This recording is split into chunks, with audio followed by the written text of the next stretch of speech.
लोकसभा इंतखाबात में वोट के हक से इस्तेफादे के लिए हैदराबाद में मुकीम आंध्रा के बाशिंदों की बड़ी तादाद अपने आबाई मकामात पर रवाना हो रही है। हैदराबाद से आंध्र प्रदेश जाने वाली शाहराहों पर बड़े पैमाने पर ट्रैफिक देखी जा रही है। टोल प्लाजा पर भी गाड़ियों की लंबी लंबी कतारें हैं। रियासत आंध्र प्रदेश में 13 मई को असेंबली इंतखाबात और लोकसभा इंतखाबात के लिए रायदही होगी। हैदराबाद में मुकीम आंध्र प्रदेश के शहरी जमहूरियत के त्यौहार का हिस्सा बनने और अपने वोट का इस्तेमाल करने के लिए आबाई शहरों को रवाना हो रहे हैं, जिसके पेश नजर हैदराबाद से आंध्र प्रदेश जाने वाली ट्रेनें, आरटीसी बसें और प्राइवेट बसों में तमाम सीटें पुर हो गई हैं। टोल प्लाजाओं पर गाड़ियों की लंबी लंबी कतारें नजर आ रही है और कौमी शाहराहों पर भी शदीद ट्रैफिक है। दूसरी जानिब रेलवे स्टेशन, बस स्टैंड भी लोगों से खचाखच भरे हुए हैं।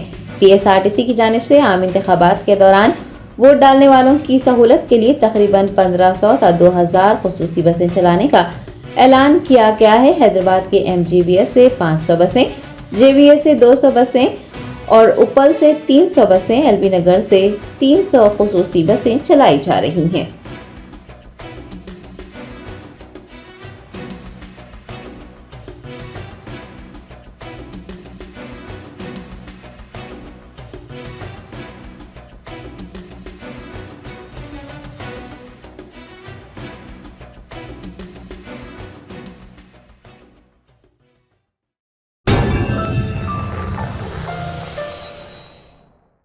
Germanten super speciality hospital, doctor Mir Jawad Jar Khan, senior experienced orthopaedic surgeon, bone fracture, joint replacement, hip replacement और स्पाइन सर्जरी कामयाबी से अंजाम दे रहे हैं। इसके अलावा neuro surgery, cardiology, gynaecology, dental, general medicine, dialysis और फिजियोथेरेपी जैसे शोबाजात में इंतहाई कामयाबी के साथ वाजबी फीस में इलाज किया जा रहा है। शेयरिंग और प्राइवेट रूम्स, अस्पताल में 24 घंटे MRI, CT scan, 2D digital x-ray, ultrasound, operation theatre, ICU और लैब की सहूलत दस्तयाब है। आपकी उम्मीदों के ऐन मुताबिक Germanten super speciality hospital, pillar number 150, Attapur, Hyderabad.